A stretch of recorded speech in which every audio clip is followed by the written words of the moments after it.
We are going to do a little recording.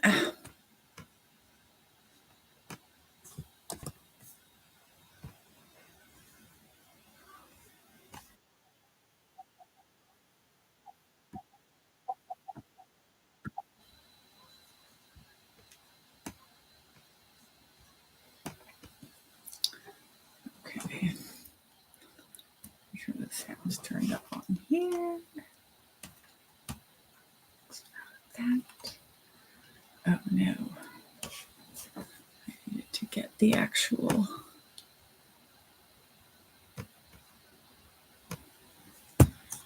document. Send it to myself.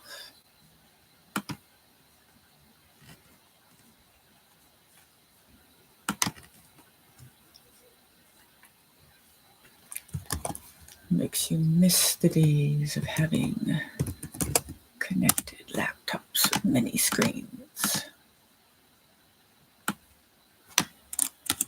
It was like an army joke. I need that. Thank you. Send. Okay.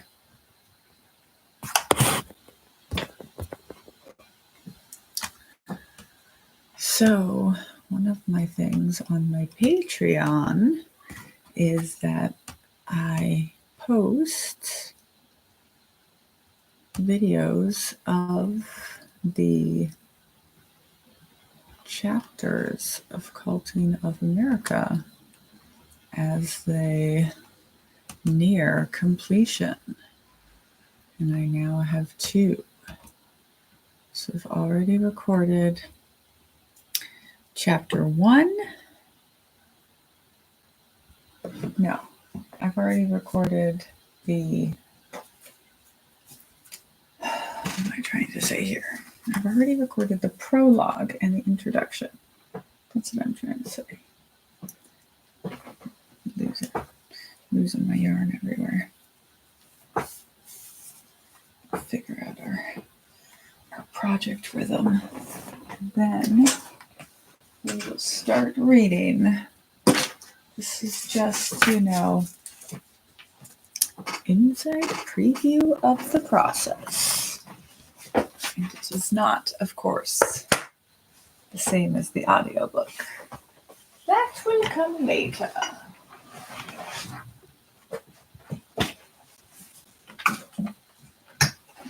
These different yarns that I have dropped here. And I work at Mr. Knitting Quilt Lady's desk, which is hilarious. But now I can't find my crochet hook, so I will be back.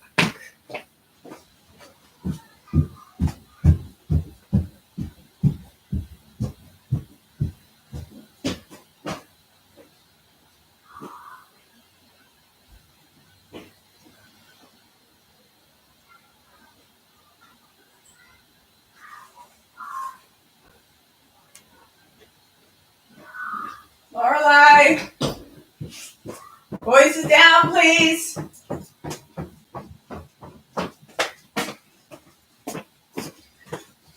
There's so much screaming going on. Okay. I try to see if I can read, but also crochet this scarf again together because I'm trying to get all these Christmas projects out. Made a tiny little Viking hat for a newborn baby, which is adorbs. And this is a scarf again, which is a thing I invented, where you take a scarf and make it a cardigan with crocheted or knitted sleeves, like what I'm wearing. Okay.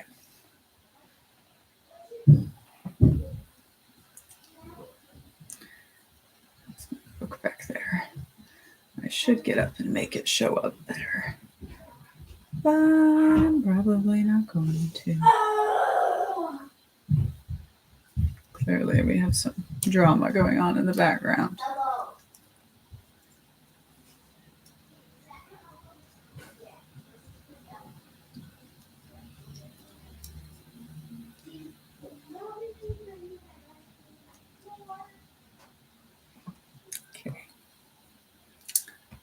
to be smaller. And move over here. No. Thank you.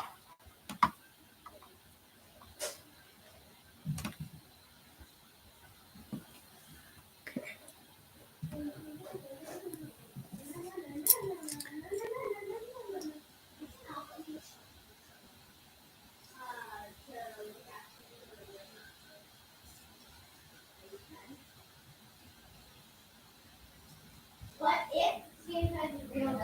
Hey, crianza. Okay. Can you just please remember that I'm recording down here? Okay. Gentle voices. Thank you. I do panels. Yeah, I mean, I do any kind of speaking. The best way to contact me is probably through Instagram or TikTok, or you can send an email to knittingcultlady@uncultureyourself.com. Okay, so I'm recording.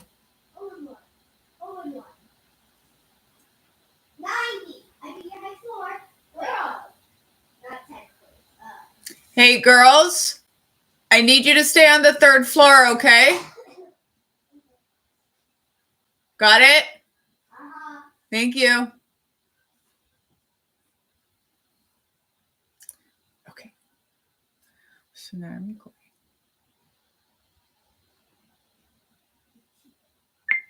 Testing, testing.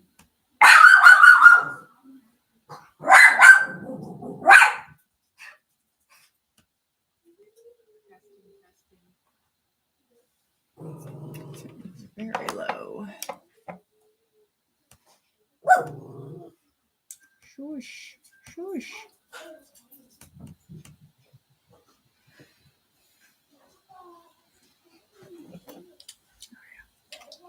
Might be very low because I have headphones on.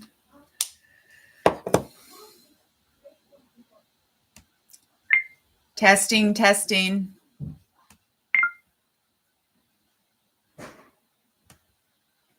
Testing, testing.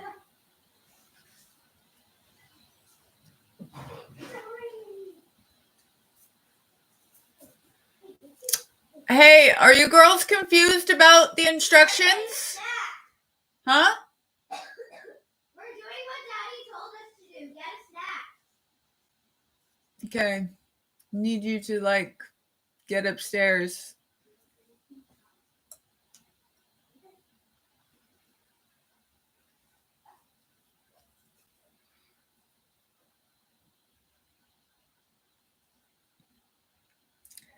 They send our children home from school here at 1:40 in the afternoon.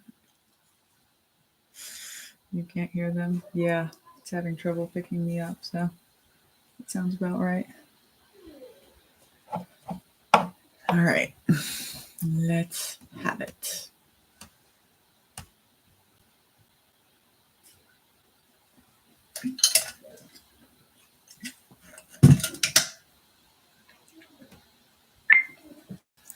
Chapter 1, Charismatic Leadership, a Hitler and a Churchill. 2 kids from communes hatched a brilliant plan one day in a New York City elevator. By the time the doors opened, Adam from a kibbutz in Israel and Miguel from a 5-mother collective commune in Oregon had decided to build an organization together, taking the good from the communal experiences of their youth and eschewing the bad. Like any kid who grew up in a communal setting, Adam and Miguel understood the intensity of the connection between the members, a kind of funky communal living math that added up to the whole being greater than each individual could hope to be on their own. They dreamed they could harness the power of community to change the way people worked, then studied, and eventually lived. They were not just going to start a business. They were going to change the world.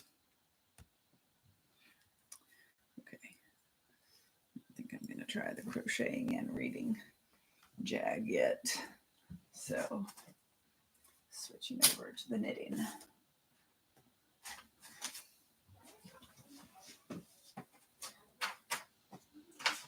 Set. But we'll do some cabling just to be complicated. Except, of course, we can't find the cable needle, so we're just going to use a crochet hook. Probably be fine.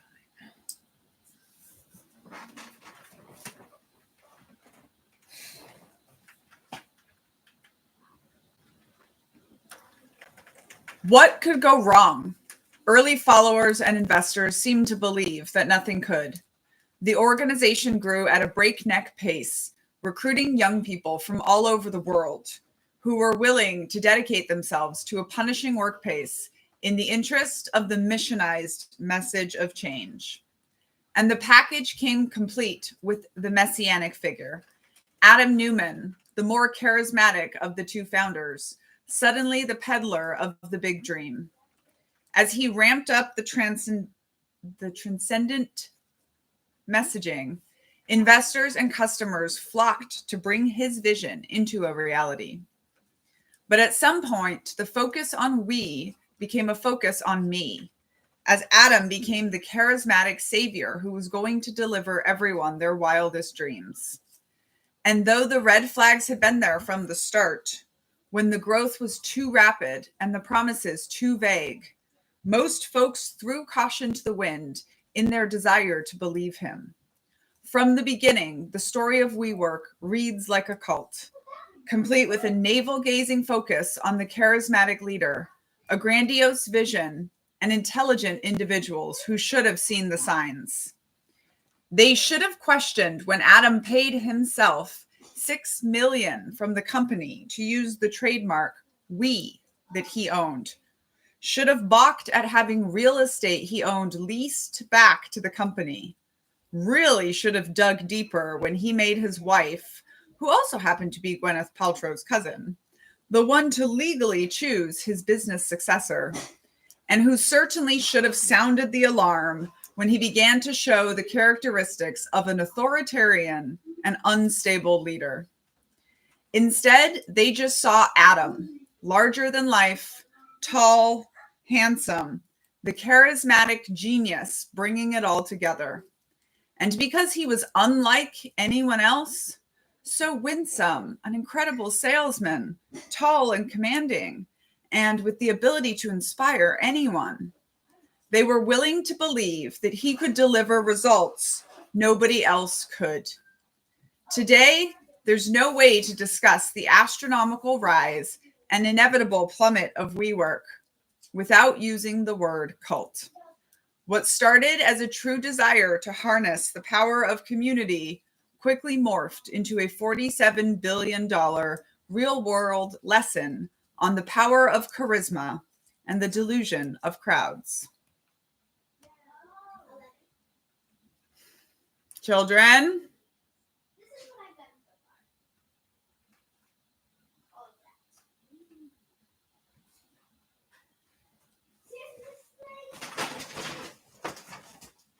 Hey.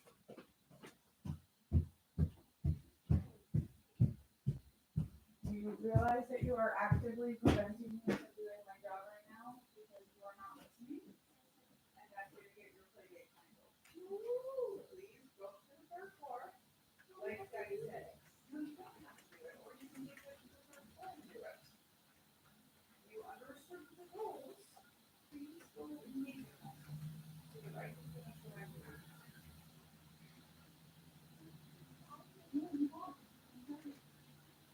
Lost your chances. I need one floor space for this. Okay? Thank you.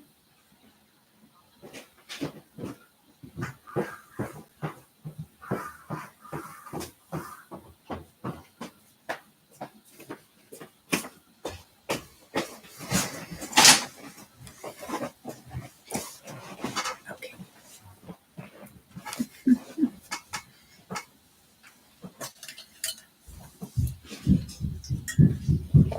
My thoughts on improv and comedy, other than I really want to do some, is Anything in the space of personal transformation is rife for predators.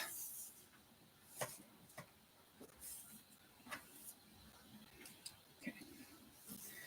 I think we're now done expressing our anger with the stomping.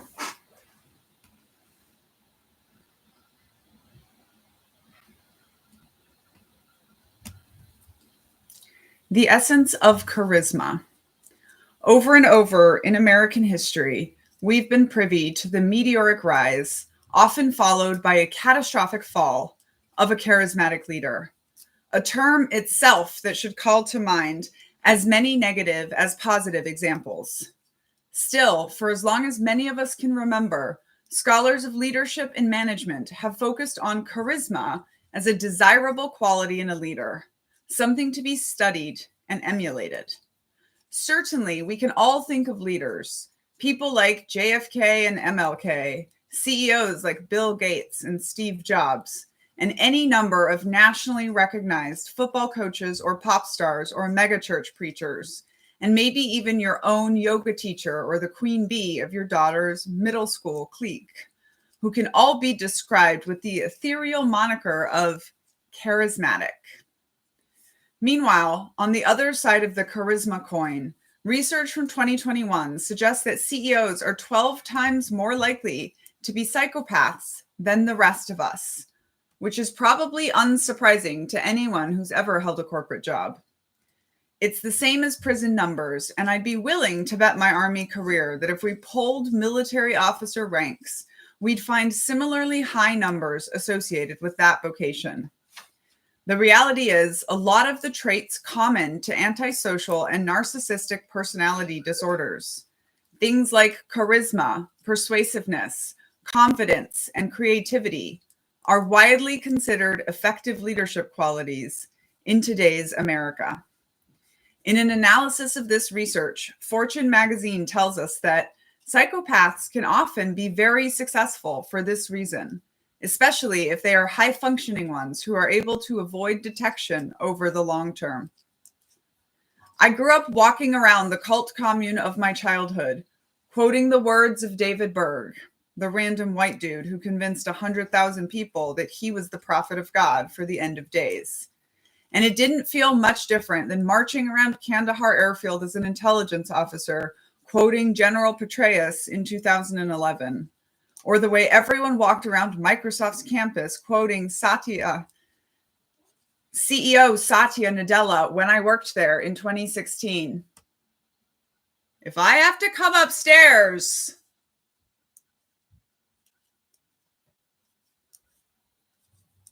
I'm not kidding.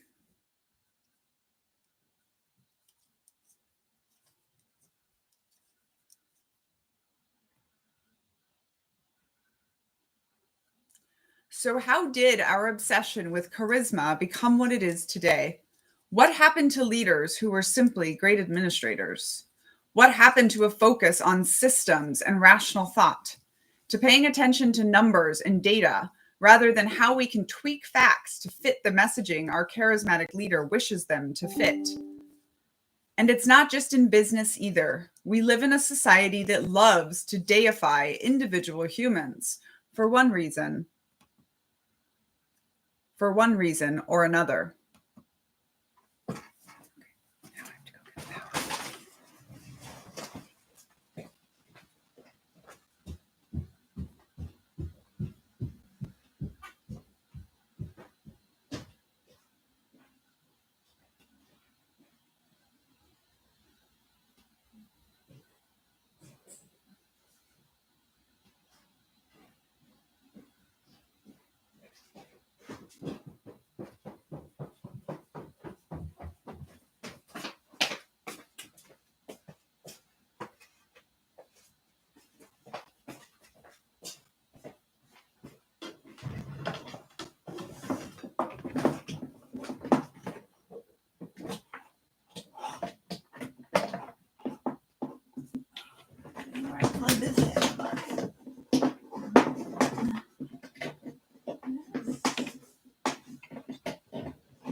can't see. It's very gloomy here. It's a very dark day.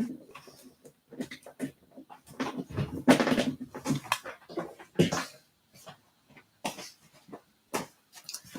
really need a flashlight to plug in my computer.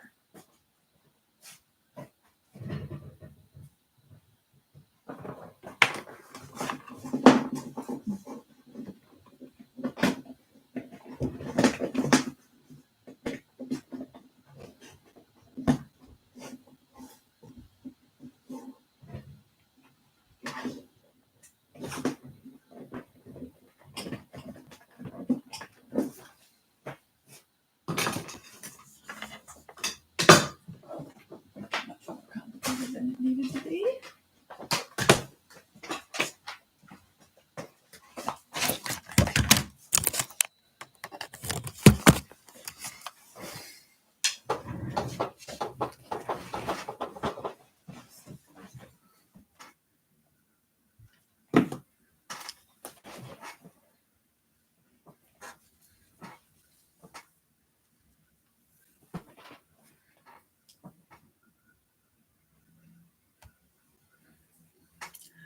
Artistic ability, political savvy, sports wins, or because they were in a movie we all watched. Tom Hanks spoke at my master's graduation, and you better believe I'll be crowing about that until the day I die. We can see, however, if we look at recent American history, that as our world has gotten louder and louder, we've turned more and more of our interest and attention towards these charismatic leaders and the ideas they enthrall us with. I understand it well, as I'm an adult woman fully in the cult of Taylor Swift, self-described as Swifties, in case you've been living under a rock. This shift away from rational thought, reason, and systems, those Enlightenment era values that modern Western societies have so prided themselves on, toward that of following awe-inspiring leaders and their messianic messages, actually fits quite well with what we know about charisma, charismatic leaders, and, well, cults. So what are these charismatic qualities, and how do we understand them as something we can explain, break down, and measure? According to Psychology Today, charismatic traits include things like confidence, exuberance, optimism, expressive body language, and a passionate voice. We often tend to look at extroverts, or those who speak often and with assertiveness, as charismatic people. Experts say charisma is not a personality trait, and that people can become more charismatic through working on it. In fact, corporate leadership coaching is based on that idea. But they also say that you can't necessarily perform charisma. However, as someone who grew up at the feet of cult leaders who were doing so with every breath, I have always felt that I learned how to, and can, in fact, perform charisma. So how do we grow charisma? Because whether or not it's ultimately net positive or negative for humanity, the leadership traits considered to make someone charismatic are certainly in high demand on the job market today. Even leaders at regular companies and organizations understand that having charismatic qualities will help you go far, and many pay hefty amounts to be trained on the cultivation of such traits. These leaders study things like presentation, speaking style, hand gestures, and eye contact, all of which will help them to more effectively influence people. An article on Inc.com, an online business startup magazine, and let's note here that startup culture can be more than a little culty, tells its readers that anyone can become more charming and engaging over time. All it takes is a little practice. To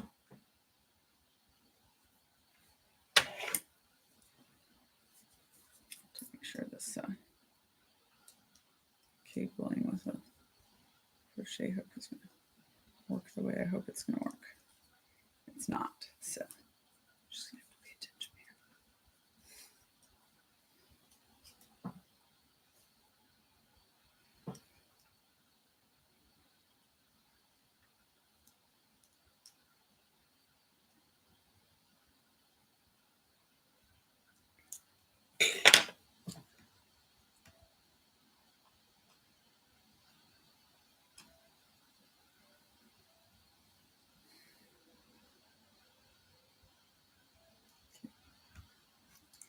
The article gives us 7 ways to increase our charisma, all psychologist approved.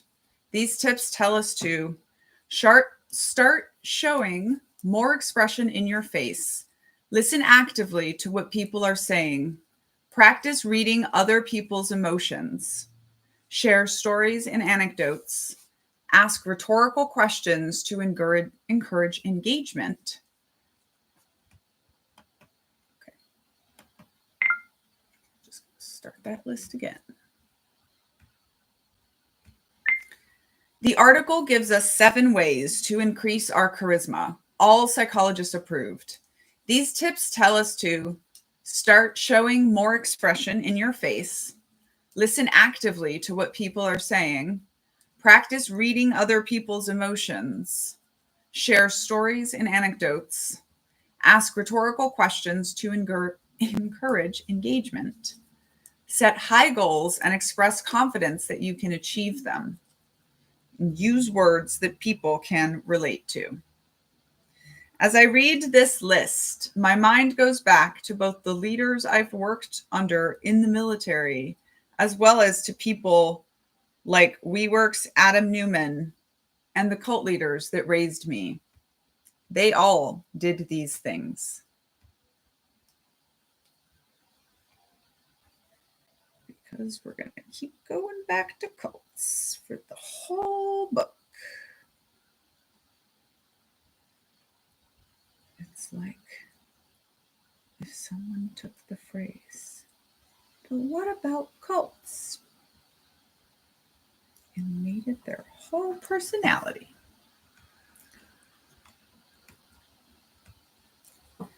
A sociologist named Max Weber, who is famous for being one of the founding fathers of sociology, and who therefore has somewhat of his own cult following, gave us the term charismatic authority.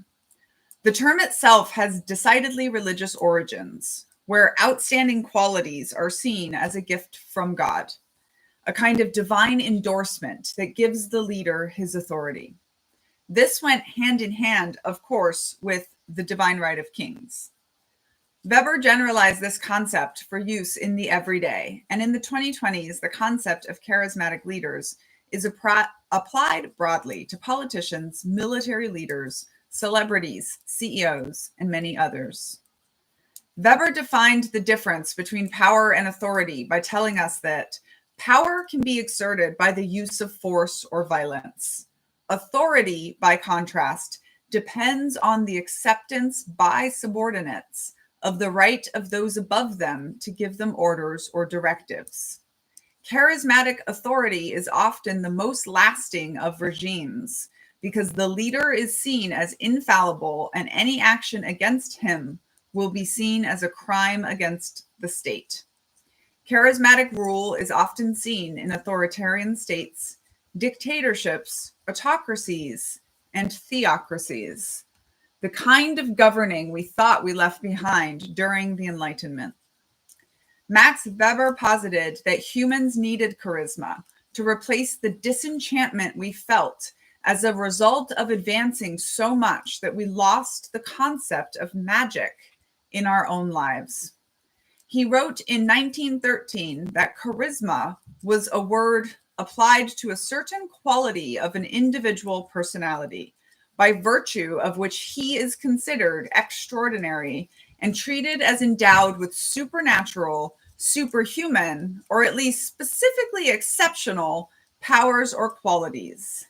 These are such as are not accessible to the ordinary person, but are regarded as of divine origin or exemplary. Notice all that religious sounding language? The charismatic leader brought back some of that sense of divine magic, but at a cost. One of the synonyms Weber suggested for charismatic leadership was domination. And he said that charismatic leaders eventually develop a cult of personality, often not by their own doing. What's going on? I have to grab my lunch so that my mom won't scream at me.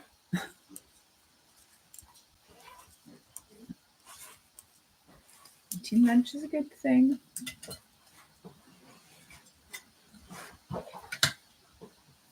Also, tell her to go back upstairs. I can hear her. Thank you.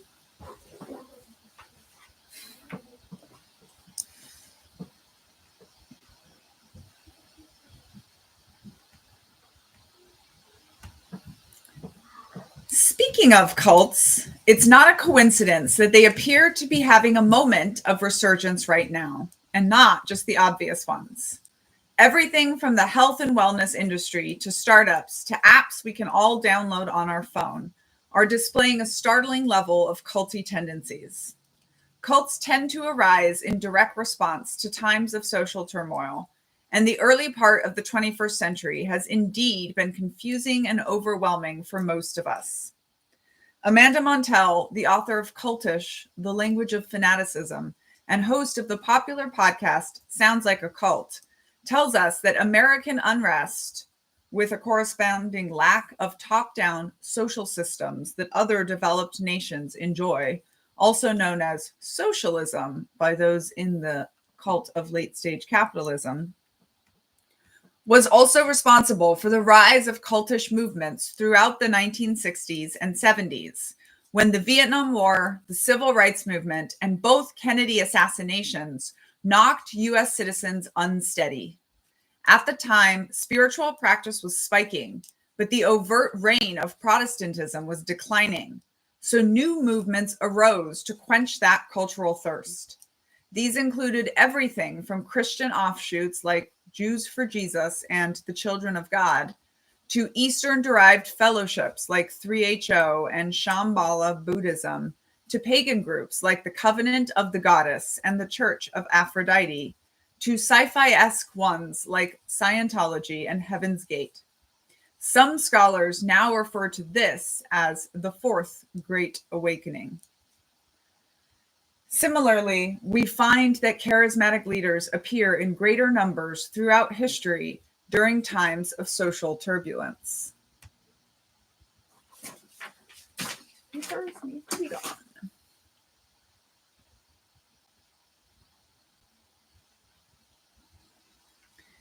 Then, responding groups arise composed of people who are fearful of the future, who hope that by placing their faith in some charismatic leader, they will eradicate the past and protect their lives against unknown and unseen dangers.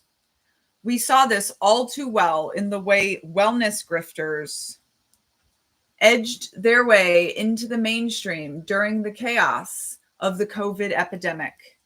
If Fauci and Big Pharma couldn't cure COVID fast enough, maybe the guy talking about ivermectin could, or that pretty lady on Instagram who says all you need to do is clear your chakras and buy her tinctures to avoid getting sick. When people are scared, when the world feels uncertain, and when there are no easy answers, people are more likely to look to whoever is most persuasive in convincing them they have the solution to their problems. There's a reason the world produced both a Hitler and a Churchill at the same time, and that they were able to rally whole nations, their own and others around them. As you can see, it doesn't take long for an investigation into the history of the concept of charismatic leadership to end up with cult leaders and murderous dictators. While discussing my own life stories, a psychologist once told me that we study the extremes to understand everyone else. This is true for all kinds of groups and leaders. We can learn as much from the extremely bad ones as we can from those we think of as extremely good or successful. But I noticed during my graduate studies that every time we talked about the qualities of great leaders, we would quietly mention the dark triad of leadership: Machiavellianism, psychopathy, and narcissism. And every time, without fail, the professor would promise we would come back around to discuss them. But it never happened. What I realized is that when we talked about leadership, we almost always framed effective leadership as inherently positive. So we studied examples of what most people would consider to be history's most exemplary leaders. If someone meets our definition of a good leader, we don't spend a lot of time examining the darker sides of the very same qualities that got them there. At the end of the day, it often seems that, no matter how we try to define it, history's charismatic leaders, both good and evil, are two sides of the same coin. The truth is, they often share an alarming number of the same effective leadership traits. Building on Dr. Weber's theories, Dr. Rakesh Khurana wrote a book called Searching for a Corporate Savior: The Irrational Quest for Charismatic CEOs, in which he explored the concept of importing the sacred into the profane.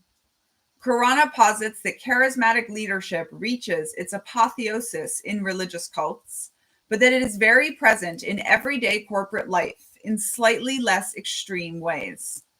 He argues that the ascendance of charismatic authority in corporate life is a throwback to an earlier form of authority that proved to be very unstable.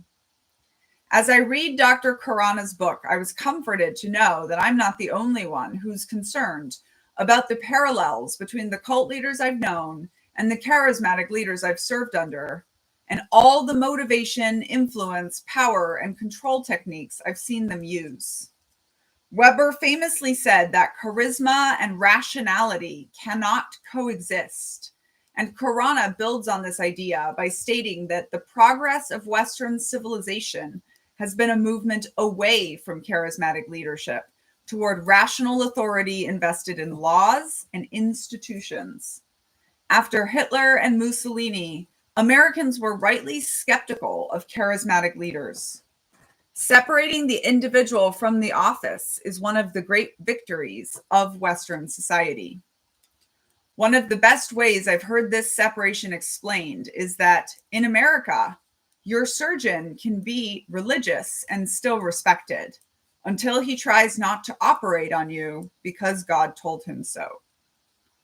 So what happened in the 80s and 90s for us skeptical, rationally minded Americans to begin to shift in both business and politics toward giving all credit to and leaning all our hopes on charismatic leaders?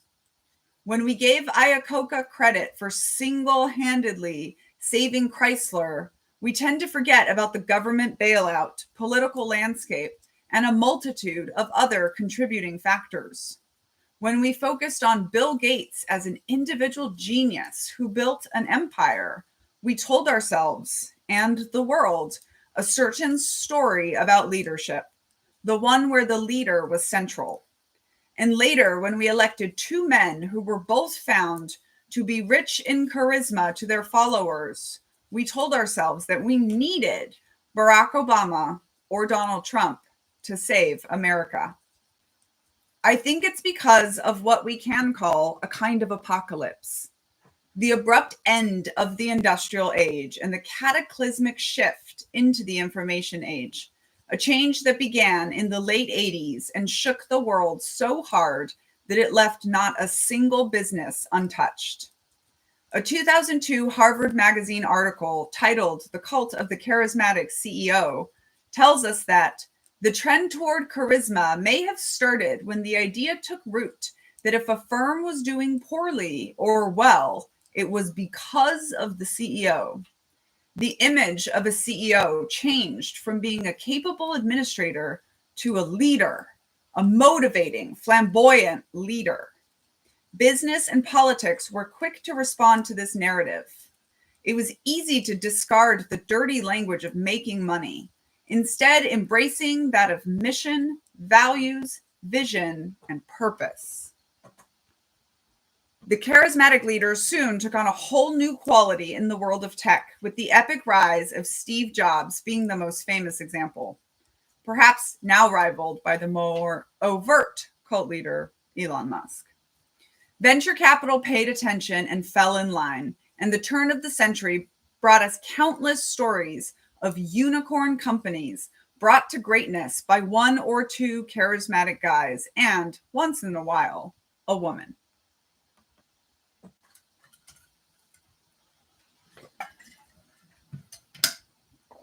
Hey, thanks for being here. Simultaneously, we experienced the rise of the charismatic leader in politics, culminating with American presidential wins on both sides of the aisle of men who oozed inexplicable charisma, albeit very different from one another, Barack Obama and Donald Trump. It can be argued that neither candidate was qualified for the job of the most powerful man in the world, but both rode to stunning victories nevertheless, amidst so many millions commenting on their likability. The success of the charismatic leader approach in tech and politics in the late 20th and early 21st centuries has led to many businesses adopting near cult-like behaviors, becoming more insular and siloed, and becoming ever more enthralled by and beholden to the single leader at the top. And then came the stories of the survivors. Sorry, I have to pause and do that cable thing again. Should probably just go get a cable needle.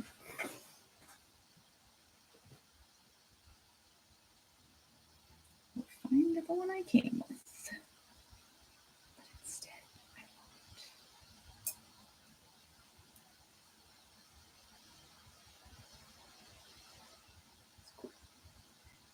won't. Voice time to rest. This is reading out loud. Like, it's good content. It's also really smart, because then when you go to read an audiobook, like, voice actor you is going to have some issues with author you for not thinking about how easy or difficult it is to say some sentences and sometimes making them better. I put this very, very, very long list at the end of Uncultured of different kinds of groups, because I wanted to basically say every group. You gotta look at every group in society. And it wasn't the most fun thing to record the audiobook of. And I was joking that once having done an audiobook, you will never be the same kind of writer again. You will be like thinking about that stuff. Okay. Sorry. It's taking me much longer than it's supposed to.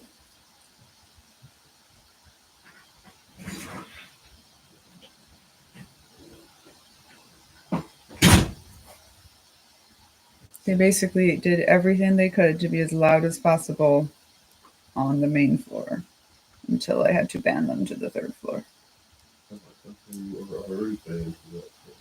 Yeah, I'm just telling you what happened in the meantime.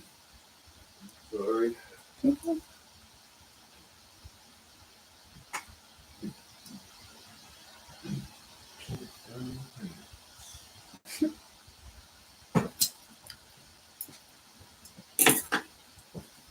I'm also live on the internet.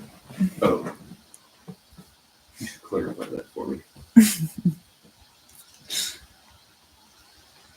Okay, likability. Oh no, stories of survivors. That's where we stopped. What's up?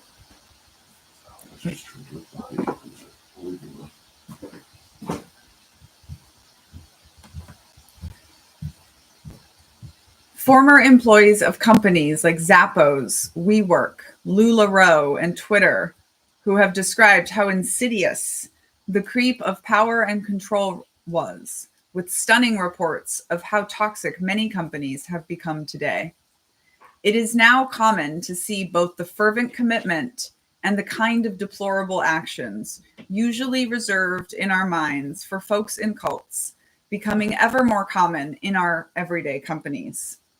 Just look at any tech startup in Silicon Valley, where it's common for employees to work 60 plus hours per week without complaint, following a single genius at the top with unwavering loyalty and obedience, and plied with free beer on tap in the office.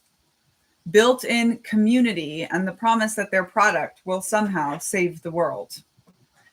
Every startup manual or TikTok video coaches young people, usually white men, on how to ramp up their charisma and give their employees a sense of life or death purpose in order to better motivate them to dedicate their time, labor, brain power, and often money or earning potential elsewhere to the company mission.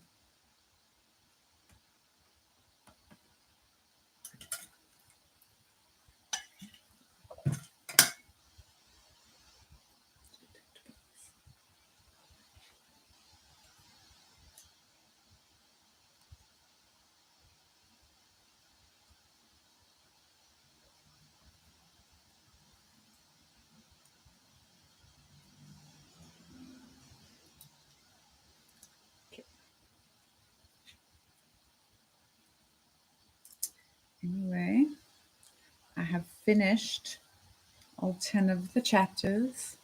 So I finally get to read my book for the first time, which is very exciting.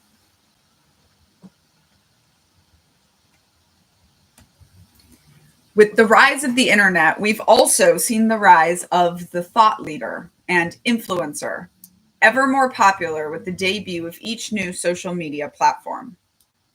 This cultivation of a personal brand in today's lingo often includes some element of shaping one's naturally occurring personality traits into some kind of charismatic persona. The social media platforms we all use seem to have been built to be inherently culty, where it is all too easy to tune out anyone whose views don't align with yours, where members are labeled followers, and where leaders are rewarded by the algorithm gods the more followers they collect. Social media has given a platform to people with no actual medical or scientific education, where they can claim to be health experts and spread wild, sometimes harmful ideas, and sell their products, like Anthony Williams, aka the medical medium, self-proclaimed chronic illness expert and celery juice evangelist with no formal medical training, whose authority on health comes from the medical advice bestowed upon him by angels, and who is seemingly legitimized by his 4.4 million Instagram followers and endorsements by people like Kim Kardashian and the queen of alternative wellness herself, Gwyneth Paltrow. Remember her cousin, Rebecca Newman, wife of WeWork founder Adam Newman? People with no discernible talents, skills, or sometimes any actual product besides themselves often become the biggest social media leaders of all, and all because of their charisma. Think people like Instagram celebrity Hailey Bieber and the entire Kardashian family. This form of fame is so ubiquitous that a common aspiration for children these days, on par with traditional jobs like doctor, teacher, lawyer, and athlete, is YouTuber. Our commitment to these business, political, or cultural gods has only increased in intensity as the world has increased in noise and confusion, pulling us in every direction, and with once-in-a-lifetime emergencies becoming our daily norm. In the early 2000s, when I walked out of a separatist cult my grandfather had joined in the 70s, it was much more rare to meet an American like me, someone who had been cut off by their family and friends because of their refusal to adhere to one leader, guru, or totalitarian way of life. Now, it seems like many of us have that story, whatever side of the equation we are on. The road to deification. Shush.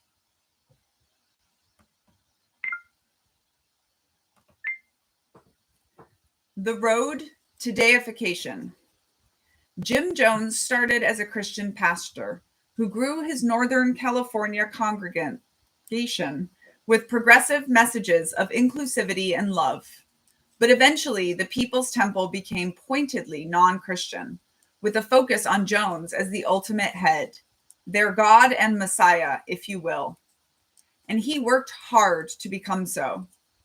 As a young man, Jones spent time actively developing the charismatic traits that would enable him to build and lead a cult later in life, inspired by his participation in especially charismatic Christian traditions like Pentecostalism. He honed these skills and, boasting the intonation and passion of a Baptist preacher, the complex theorizings of an Aristotelian philosopher, the folksy wit of a countryside fabler, and the ferocious zeal of a demented tyrant. He became a linguistic chameleon who possessed a monster arsenal of shrewd rhetorical strategies, which he wielded to attract and condition followers of all stripes. Once he found his place as a preacher, Jones turned to advocating racial equality, something that, as a white man in the tumultuous 1960s, made him stand out. Being a racially conscious white pastor became his unique value proposition, and many Black Americans flocked to his congregation, helping to build a church that was integrated to a level unheard of at the time. Over the next few years, Jones proved himself to be a master of the cult leader's playbook, finding ways to increasingly isolate his followers and build their righteous, persecuted, paranoid, and apocalyptic group identity. As he gained more and more control, Jones eventually renounced religion altogether, claiming that it had always been his plan to use religion to make Marxism appear more palatable. His followers, trained not to question him, didn't blink, and they no longer needed religion because Jim Jones had successfully replaced God in their hearts and minds. When authorities began sniffing around their Northern California compounds, alerted by ex-members and worried families, it only fueled the fires of Jones' persecution complex, and he convinced nearly 1,000 of his followers to immigrate to Guyana, a small country in South America, where they would build their communal equal utopia, free from the oppressive forces of the US government. By the time he'd coaxed them into geographic isolation, where he had complete access to exploit their labor, he'd also turned himself into the venerable Messiah of the People's Temple. Whatever he said would now be taken as divine mandate by his followers, who were, according to the journalist Tim Reiterman, decent, hardworking, socially conscious people, some highly educated, who wanted to help their fellow man and serve God, not embrace a self-proclaimed deity on earth. But it was too late. The process of Jones's deification was complete.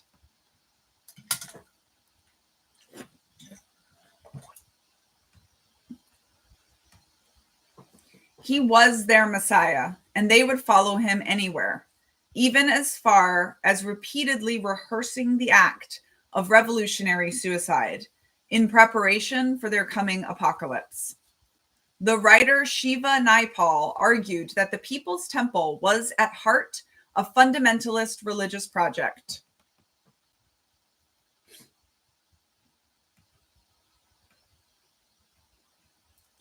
Obsessed with sin and images of apocalyptic destruction, authoritarian in its innermost impulses, instinctively thinking in terms of the saved and the damned. The result, Naipaul wrote, was neither racial justice nor socialism, but a messianic parody of both. Nearly 1,000 dead in a mass murder-suicide was the ultimate result of one man's deification taken to the extreme. The process of becoming a charismatic leader, which can be understood in its most extreme form by studying cult leaders like Jones, includes an element of deification, or how the leader makes themselves appear to be godlike, infallible, all-powerful, and all-knowing, even in presumably the most secular vocations such as business or war. Kings of old used to rely on the power of deification to confer authority outright.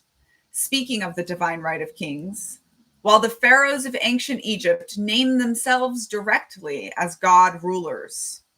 Pick up any modern book on leadership, and you'll likely still find a discussion of the power of myth when it comes to leadership, of holding oneself a bit separate and above while crafting a singular story of the superhero leader who comes in to save the day. And doesn't that sound just a little bit like Weber's concept of charismatic authority, infusing magic back into our workaday lives? There's an aspect of deification that also has to do with being saved, even in secular form. If a religious leader or army general or startup CEO or wellness influencer is riding in on a white horse to save us from hell or terrorists, the toxic byproducts and existential disappointments of the modern age, we can put our faith in them, ultimately relieving ourselves of both the responsibility of having to take action ourselves and the discomfort of uncertainty. In chaotic times, their sureness and clear picture of the path forward is a relief, even if what we're moving toward is a kind of apocalypse.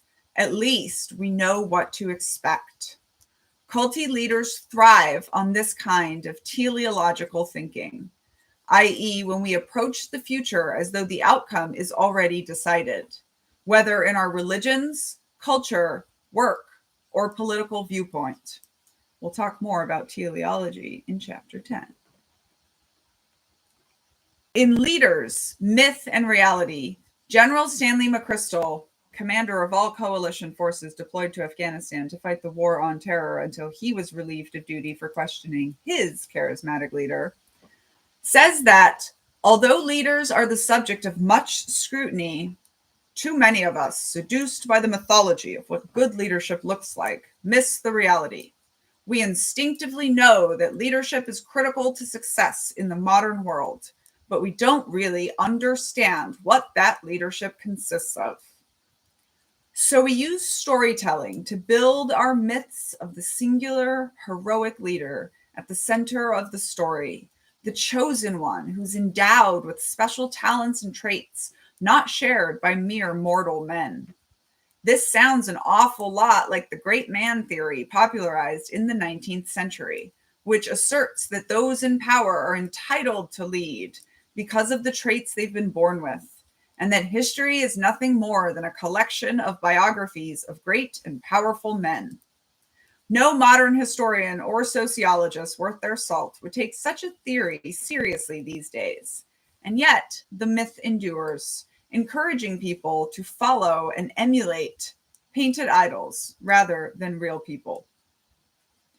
As anyone can tell you, whoever went to one of WeWork's company offsites and was transfixed by Adam Newman's performances, or anyone who was brought to God by the early impassioned sermons of Jim Jones, being in the presence of an effective leader often feels akin to the pull of beautiful music or a rousing speech. We are inspired by the charismatic leader, even when we can't put a finger on why. An important part of this particular magic of charisma is the power of holding oneself as someone a bit separate, creating an element of mysticism and mystery that cannot be explained, and further emphasizing for the follower that the world is full of uncertainty, but the leader alone has the answers. Even the US military swears by their policies forbidding officers to fraternize with the soldiers under their command, because heaven forbid you are seen as a human being and they begin to question your orders and authority when things go bang. Because we've ultimately failed to understand why charismatic leadership produces the magic effect that it often does, we tend to focus on the outward traits that we feel make someone a good leader. Traits like extroversion, personableness, and confidence, causing us to turn a blind eye to the process of deification as these leaders turn themselves into little mini gods in their own companies, military units, churches, startups, nonprofits, and fandoms. As a result of our failure to understand the persistence of the myth of the charismatic leaders, Our models for identifying, educating, and evaluating leaders falter or feel incomplete. In stories from this decade, we have cases like that of FTX, Twitter, and Theranos, companies who all seem to have fallen victim to an all too popular belief that superhero leadership trumps boring management. According to Harvard Review business article, The Myth of the Brilliant Charismatic Leader. General McChrystal tells us that leadership is often more about the symbolism, meaning, and future potential leaders hold for their system, and less about the results they produce. And in this, Adam Newman shone brilliantly. He took the concept of a single word, we,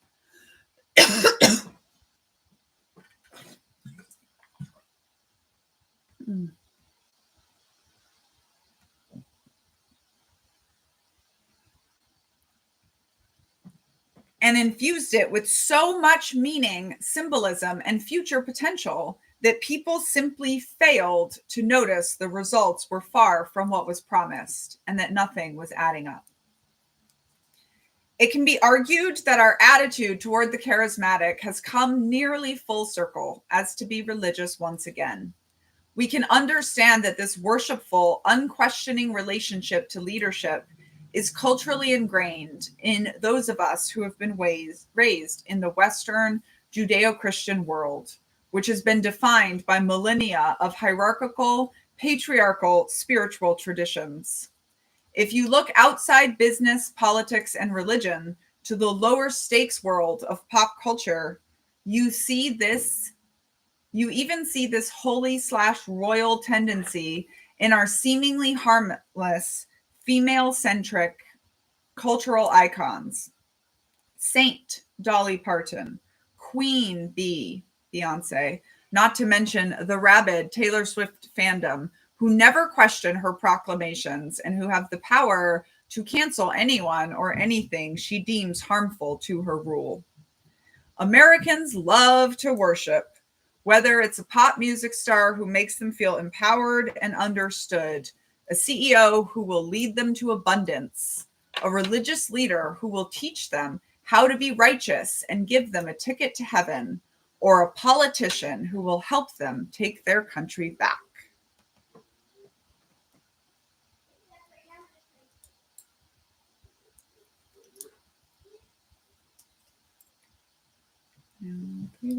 Cable.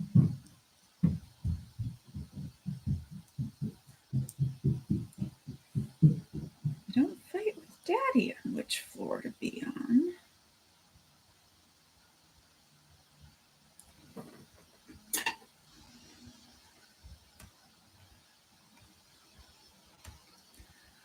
Authority is something that can be wielded only with the consent of the followers, according to Max Weber.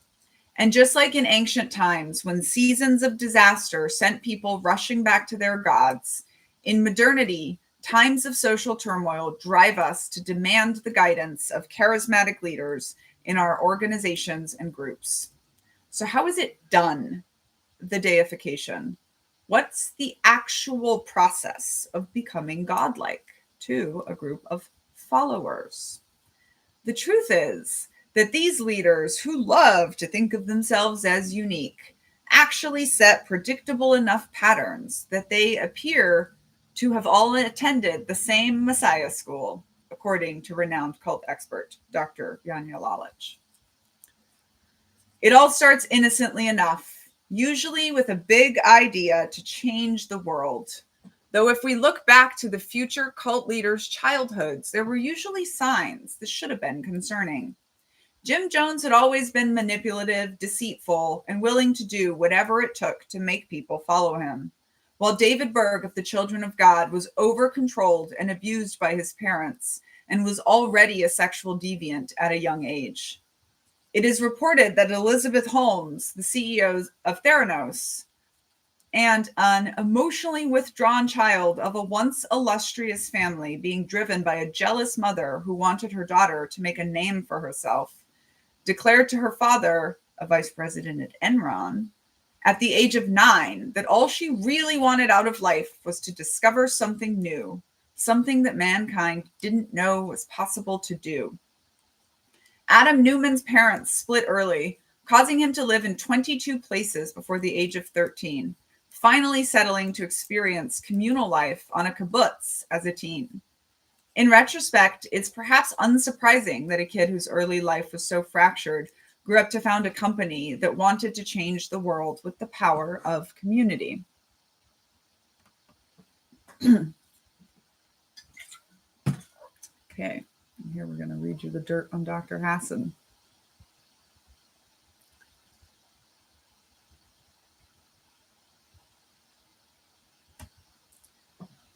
Cult expert Dr. Stephen Hassan once told me that he thinks all cult leaders grew up in cults.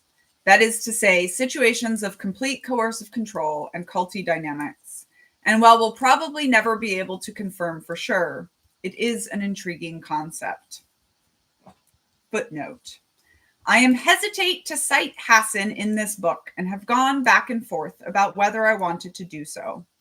Long considered the world's leading expert on cults, he has been someone I looked up to as both a scholar and survivor for years. However, in recent years, he has joined the cult of transphobia, publicly defending and championing famous transphobe J.K. Rowling and questioning the validity of transgender identity. Though, strangely, he calls himself a trans right activist on his website. I include his research because I believe it is still valid and useful, despite the author's recent personal and moral failings. I find it telling that Hassan's shift to culty thinking, in essence, proves his own theory. People who have been in cults are more likely to be in more cults. Footnote over. I'm not saying, of course, that any of these things meant that the child in question was predetermined to grow up to be a cult leader. Plenty of children have divorced parents, are ambitious from a young age, or move around a lot. But cult leaders often seem to have been people with significant experiences that force them to develop skills of manipulation in childhood, turning them into somewhat of an ingenue of charisma, and with the desire to recreate those manipulative patterns. It's not always a bad thing if they don't make bad choices. Jim Jones, for instance, first built a reputation by accomplishing absolutely magnificent things. If Jim Jones had been hit by a car or killed somewhere toward the end of the 1950s, he'd be remembered today as one of the great leaders in the early civil rights movement, and he would have earned that reputation. That's what makes what happened to him even sadder and actually more tragic. He had the ability to do great things, and instead he used his talent for provocation, for manipulation, and as a result, he's remembered today as a terrible person. Frankly, he earned that. It's a pattern we often see. Charismatic leaders who use their unique talents to build something that most people would agree is good. But at some point in their accumulation of power, a kind of switch gets flipped, and they begin to weaponize the control they hold over their followers. In Jim Jones's case, this was certainly exacerbated by years of amphetamine and barbiturate abuse. But more than anything, he had become intoxicated by his own power. Just like nobody ever knowingly joins a cult, I would argue that few people set out to actually start one. The problem is that these leaders inevitably start drinking their own Kool-Aid. Being deified and worshipped by their followers gives them increasing proof that they are God, and they start to believe it. This desire to acquire followers often becomes apparent in the early adulthood of the charismatic leader on the road to deification, punctuated with a series of attempts and failures to build themselves something, anything, with a following. David Berg was nothing but a failed Pentecostal preacher and wildly successful alcoholic, according to Lauren Huff, a fellow survivor of the Children of God and author of Leaving Isn't the Hardest Thing. Before finding his calling by saving lost souls searching for meaning among the hippies gathering in California. Adam Newman started and failed 4 companies before finding his initial success with Green Desk and then exploding onto the entrepreneur scene with WeWork.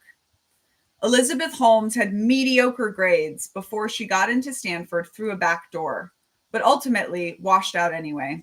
She only got investment for Theranos because of strings her father could pull and an over-reliance on her charisma and famous ancestors.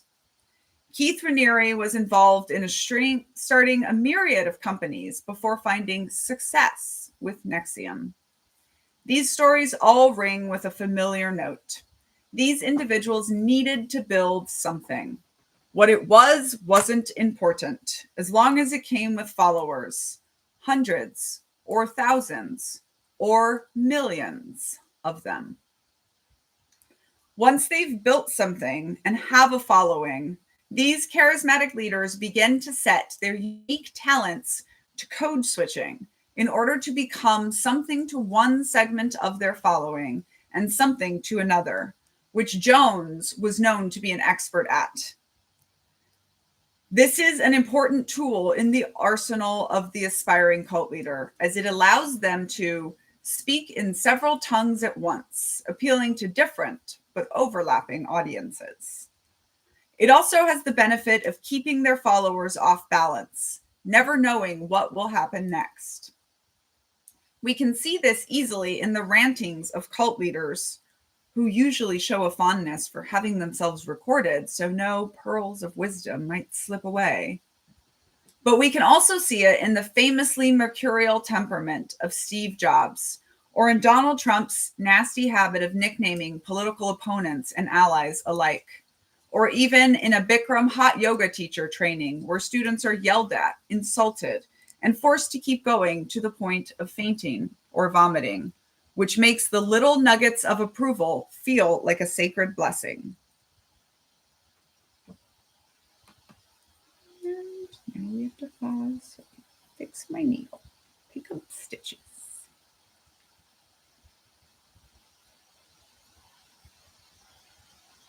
Apparently I've got 18 people there. Hi, folks. I so very rarely do YouTube lives. Figure I might start more. Sorry. These needles untwist. And if you don't catch them fast enough, it twists them back. Then everything falls apart. It's no bueno.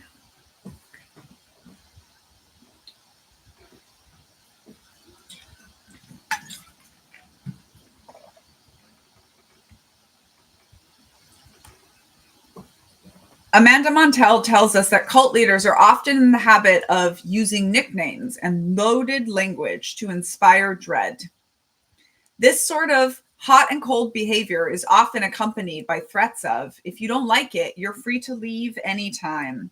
A loaded phrase that is intended to actually remind you of the exit costs you incur by disagreeing on any point with the guy at the top. More on exit costs in Chapter 9. Aspiring cult leaders often become quite politically or socially active, which helps to attract passionate and intelligent followers who are willing to work hard for change and are seeking a transcendent mission.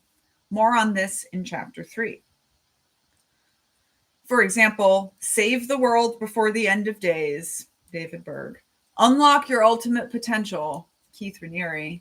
Transform Medical Science, Elizabeth Holmes. Become the first nation to ever win a counterinsurgency fight, General David Petraeus.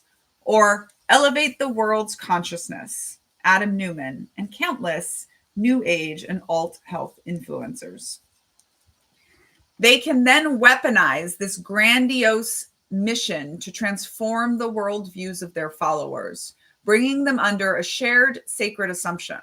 More on this in Chapter 2, which is usually centered around the absolute superiority of the leader or the group.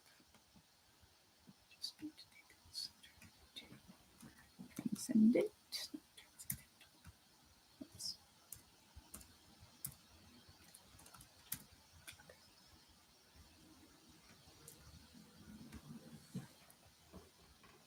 As we've touched on previously in this chapter, mythology is extremely important to authoritarian or charismatic forms of leadership, where the leader derives much of their power from the mythology that surrounds them, justifying their authority in the first place. In cults, this mythology, a focus on the founder's image and story, often accompanied by everybody celebrating the leader's birthday, and the story of the group's origins all contribute to the process of deification. Often, the past failings of the leader are included in this story. David Berg struggled until God called him to be a prophet. Adam Newman had his serial startups, and Keith Raniere told fantastical stories about what conspired to keep success from his grasp prior to NXIVM. The cult leader knows he must address his failures, so he writes it into his mythology. He just hadn't found the right thing, or God just hadn't found him ready. And then, after a sufficient number of trials and tribulations, he was chosen and saved. Cult leaders are often the cult's original salvation story, their examples serving as a promise to their followers. Christian cult leaders will often borrow from the mythology of King David, one of God's favorite kings, and unarguably a terrible, horrible person, to imply that their past failures and mistakes are a sign of God singling them out, rather than evidence against them. In 2016, we saw this same King David analogy being applied to Donald Trump, as the party of family values famously ignored those values to rally around a thrice-divorced man who'd paid off a porn star, likely paid for more than one abortion, and talked about grabbing women by the pussy. But King David was flawed, they told themselves as they marched to the polling booths to vote for Trump anyway. It was a convenient thought-stopping cliche and proof of how the mythology of leadership can be warped to justify anything, given the right circumstances. With the deification well on its way, the cult leader turns their attention to blurring the line between themselves and any God figure they may have initially claimed to be speaking for.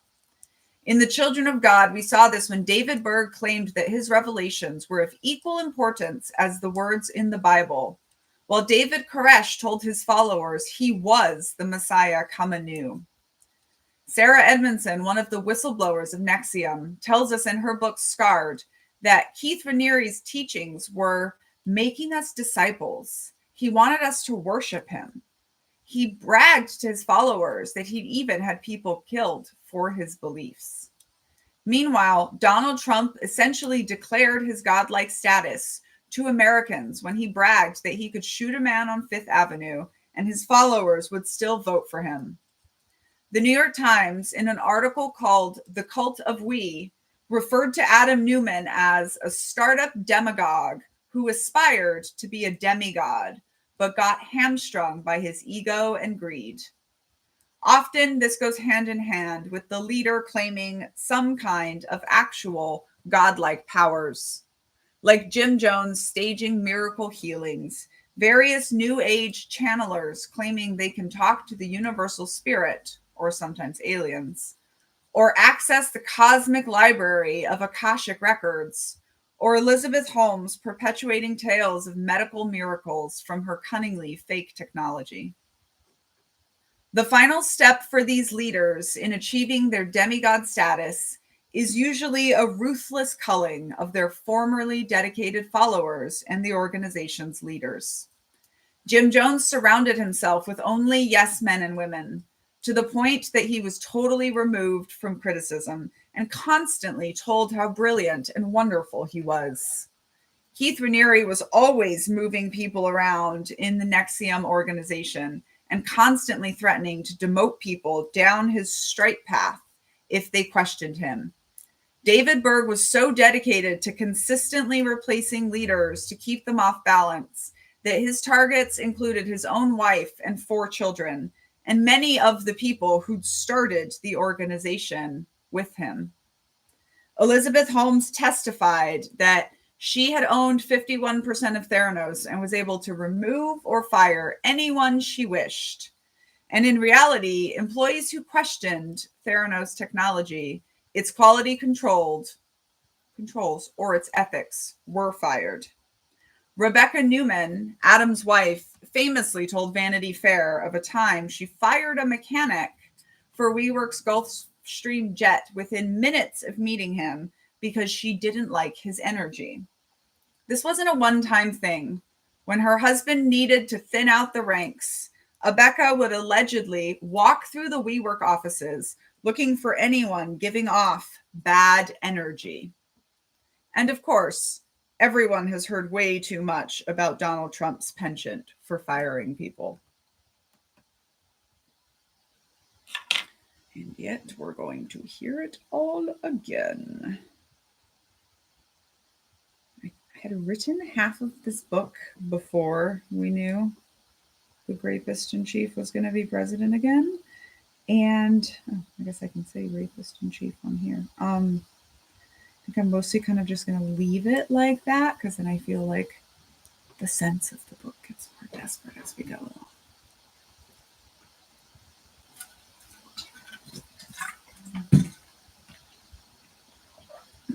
Ooh. From here, with their authority now nearly complete, and with nobody left who might dare to question them, these men's, and occasionally women's, paths to greatness often predictably includes things like isolating their followers and demanding increasing amounts of their labor. The demonization of formal education while discouraging followers from going to anyone but the leader themselves for advice, and a failure to delineate the edges of their own education and expertise, as true experts will do. Constantly aggrandizing themselves, they are often subtly putting you beneath them in the power hierarchy. They overimpose themselves into the lives of their followers, often giving reading advice or banning certain types of books, giving medical advice or bans on seeking traditional medical care, as well as giving exercise advice, sexual advice, or other forms of life coach advice they are not qualified to give. Their goal is to make people feel like they have all the answers, while the rest of the world is not just foolish, but inferior.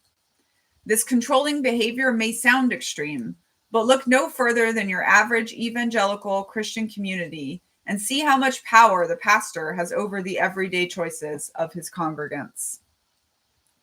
And the reality is, devotion to a guru or a messiah figure without the ability to critically question is not just foolish, but incredibly dangerous. Thomas Robbins, writing for the Encyclopedia of Religion and Society, tells us that, in conjunction with the deification of idiosyncrasy, Lifton, 1979, or tendency for believers to rationalize the whimsical behavior of revered leaders, the lack of institutional restraints can also facilitate other forms of deviant or extreme behavior, including violence. The charismatic leader generally has few to no checks and balances to counterweight their charisma.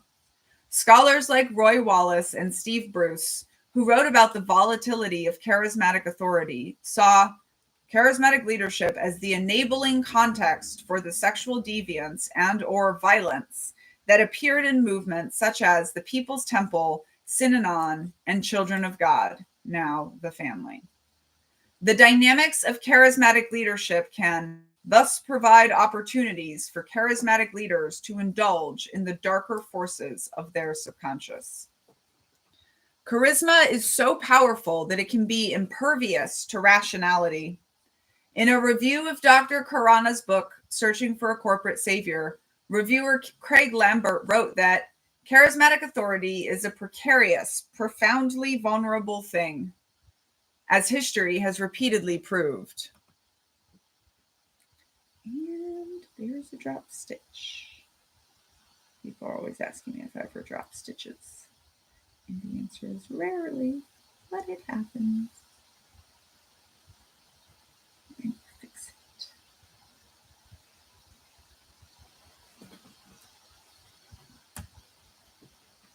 and that allegiance to charismatic leaders is, in fact, antithetical to an open society. The atavistic corporate quest for charismatic CEOs, with its deference to the personality and vision of a particular individual, comes bundled with risks of abuse, misconduct, and incompetence. The results are now spread before us, and their name is not Legion, but Enron. As enamored by hero and superhero narratives as we are, it is far too easy for individuals to be deified in our society.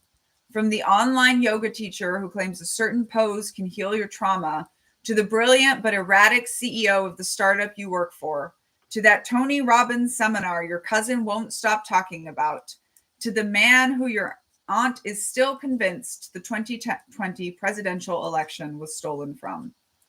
I like the words of Dr. Janja Lalich, a brilliant sociologist who once fell for her own political guru turned cult leader, who in an interview warns us there are no gurus.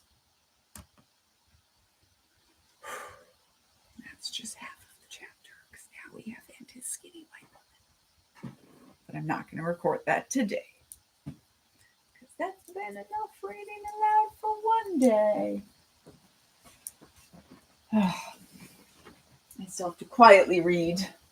Now I finally got my, what am I trying to say? Got my 10 chapters written, done, out of my head.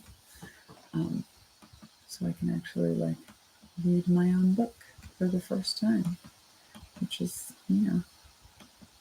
always interesting. So, and tonight, is book club. Oh yeah, no, I don't need to go read that. I need to go relax, because tonight at 6:30 is book club. We're going to talk about walking away from white supremacy in a book called Rising Out of Hatred. Bye. Thanks for listening.